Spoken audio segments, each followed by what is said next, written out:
इंशाल्लाह। जी अस्सलाम वालेकुम, मैं हूं आपका मेज़बान नातिक रेहान और आप देख रहे हैं Waqas Awan journalist YouTube channel. मीर मौसम के हवाले से, मीर बलाज के हवाले से और गोगी बट के हवाले से उस केस में क्या अपडेट है, क्या क्या चीज़ें निकल के सामने आई हैं। हमारे साथ हमारे बड़े प्यारे भाई सीनियर कोर्ट रिपोर्टर हारून साहब मौजूद हैं, उनसे बात करते हैं। सर, मीर मौसम, मीर बलाज, उसके बाद गोगी बट, बाकी जो मुलजिमान है, इस केस का जो ऊँट है वो किस करवट बैठता नज़र आ रहा है सर? तफसील क्या है सर? अच्छा नातिक, कुछ इस तरह ये दो केस हैं। एक तो अमीर बलाज के कत्ल का मुकदमा जो थाना चुंग में दर्ज है, और दूसरा मुकदमा है जावेद बट के कत्ल का जो थाना इचरा में दर्ज है। गुज़िश्ता काफ़ी अर्से जब से तीफ़ी बट की हलाकत हुई है, तो उसके बाद से जावेद बट के कत्ल के मामले में उसके बेटे हमज़ा ने जो है थोड़ा शोर मचाना शुरू किया हुआ है। क्योंकि अमीर बलाज के कत्ल के मुकदमे में तीफ़ी बट की हलाकत हो गई थी, तो फिर उस पार्टी ने ज़रा शोर मचाना कम किया। वो लोग आराम से बैठ गए कि जो उनको उनका मतलूबा हदफ जो एक तरह का मिल चुका हुआ था कि उनका बंदा जो है वो मारा गया, जो उनका मुल्ज़म था। लेकिन अब दूसरी जानब जो जावेद बट का कत्ल है, इसके मुल्ज़मान अभी तक मफरूर हैं और अभी तक पुलिस के हत्थे नहीं चढ़े थे। पुलिस ने अब गोंगलू से मट्टी झाड़ना कह लें या मक्खी पे मक्खी मारना कह लें, कुछ इस किस्म के काम किए कि जावेद बट के कत्ल में ये दिखाने के लिए, बताने के लिए कि बहुत एक्टिव है, उन्होंने अमीर बलाज मरहूम का जो डेरा है उस पर छापे मारने शुरू किए। क्योंकि अमीर बलाज के जो दोनों भाई हैं, अमीर फ़तेह और अमीर मौसम, इस केस के मरकज़ी मुल्ज़िमान हैं। अमीर मौसम को 109 में रखा हुआ है, अमीर फ़तेह 302 का डायरेक्ट मुल्ज़िम है, साथ कैसर बट था।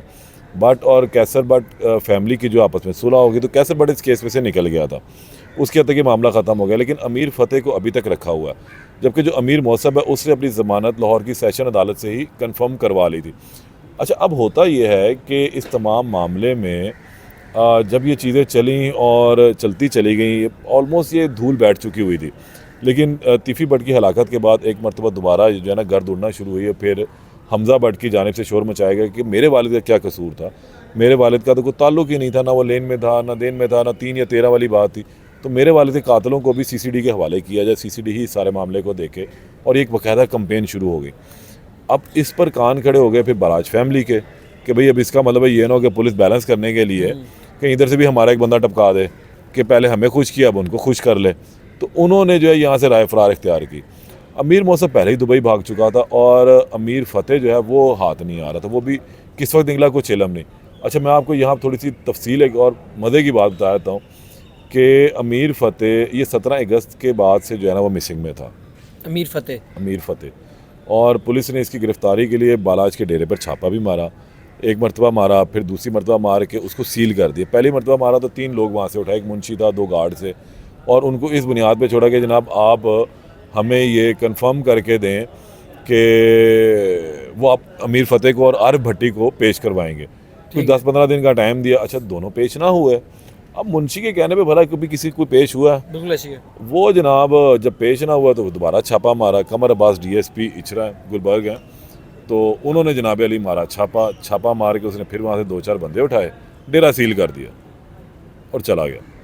अच्छा, अब एक तरफ ये मामला हुआ, दूसरी तरफ CCD वाला मामला चलना शुरू हो गया। अमीर हमज़ा की कंपेन, जो जावेद बट का बेटा, उसने कहा भाई मुझे तो मेरा केस जो है CCD के हवाले करें।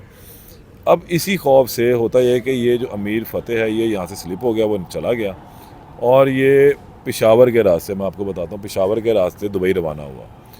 अमीर फ़तेह, अमीर मौसम पहले ही दुबई बैठा हुआ। अमीर मौसम तो पहले का ही दुबई था, वो यहाँ आया, अपनी जमात कन्फर्म कराई, फिर चला गया। फिर उसके बाद अमीर फ़तेह यहीं पर ही था, फिर वो भाग लिया। अब वो दोबारा पाकिस्तान आया 30 नवंबर को, ठीक है, और पाकिस्तान आने के बाद अगले ही दिन उसने अपनी टर्म करवाई, और JIT एक नई JIT बनी है, उसके सामने वो पेश भी हो गया। और JIT की रिपोर्ट ये है कि उससे वहाँ पेश हो गया, कहा कि जनाब मैं हाजी, मैंने कुछ नहीं किया, मेरा इस कत्ल से कोई लेना देना नहीं है, मुझे मौके का मुल्ज़म करार दिया गया, मैं मौके का मुल्ज़म नहीं हूँ। क्योंकि जब जावेद बट का कत्ल हुआ था तो उसकी वालदा ने, जावेद बट की जो अहलियाँ हैं, उन्होंने कहा था कि कैसर बट को और उसको मैंने देखा है मौके के ऊपर, अमीर फ़तेह को। तो उसने कुछ अपनी बेगुनाही के सबूत जो हैं वो दिए हैं कि जी ये मेरी CCTV फुटेज है, मैं यही मौजूद था, मैं कहीं नहीं गया था। अब बहरहाल वो JIT को उसे कुछ सबूत फराहम किए हैं, और अब इसने लाहौर की जो सेशन अदालत है वहाँ से अपनी अबूरी ज़मानत करवाई। सैफुल्लाह हिंजना एडिशनल सेशन जज 13 दिसंबर तक ये अबूरी ज़मानत पर है, और गोगी बट फ़िलहाल मफरूर है, वो अभी तक कुछ हाथ नहीं लगा, क्योंकि गोगी बट मुल्ज़म है अमीर बलाज के कत्ल का। अमीर फ़तेह, अमीर मौसम मुल्ज़म है जावेद भट्ट के कत्ल के। सर इन दोनों केसेस में एक चीज़ सिमिलर ये है कि अगर गोगी भट्ट की अगर बात करें, वो भी पहले मफरूर थे, फिर उन्होंने आके जब ये सीसीडी के सारे मामला चलना शुरू हुए, उन्होंने आके अपनी ज़मानत करवा ली। अब यही चीज़ जो है मीर फ़तेह के साथ अभी नज़र आ रही है कि पहले देखो क्या होता है आने वाले दिनों में। ज़मानत करवा ली, तो क्या लगता है कि इसको भी मतलब कि पार करवाने के चक्कर में है पुलिस? नहीं नहीं नहीं, हम ये नहीं कह सकते कि पार क्यों करवाना, वो तो इस केस का मुल्ज़म ही नहीं है। देखिए ना, वो मौके पर मौजूद नहीं है, उसने सबूत दिए हैं, तो हम उसे कैसे कह सकते हैं उसको पार। देखिए पुलिस पुलिस ही होती है, पुलिस बेसिकली रियासत होती है, रियासत है ये। अब रियासत ने अपने डेटरेंस कायम रखने के लिए चीज़ों को बेहतर करना होता है, और ये आके अपनी बेगुनाही का सबूत दे। मैंने हमज़ा भट्ट का इंटरव्यू किया तो उसे साफ कहा था कि मैं इंतकाम नहीं, इंसाफ चाहता हूँ। मैं ये नहीं कहता कि आप बंदा उठाएं, मार दें, बैलेंस कर दें, कतई तौर पर नहीं। अगर अमीर फ़तेह मुल्ज़म नहीं है तो वो सबूत पेश करें, ठीक है। हम तो कहते हैं हमारा मुल्ज़म है, अब वो कहता है मैं इस केस का मुल्ज़म नहीं हूँ, वो आए और आके उस दोनों भाई अदालत में पेश हों, सरेंडर करें, अब पुलिस को अपने सबूत दें, और उसके बाद अदालत जो फैसला करेगी मैं वो कबूल करूँगा।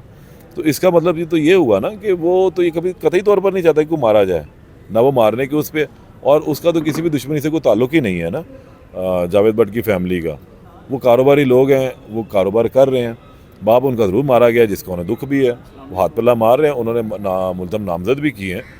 तो अब नामजदगी के बाद चीज़ें सबूत के तौर पर पेश होंगी, पुलिस जो अब रिपोर्ट देगी उस पर फिर डिपेंड करेगा आगे क्या होगा। JIT report. हाँ चलें, हमारे साथ हमारे सीनियर कोर्ट रिपोर्टर हरून भाई मौजूद थे।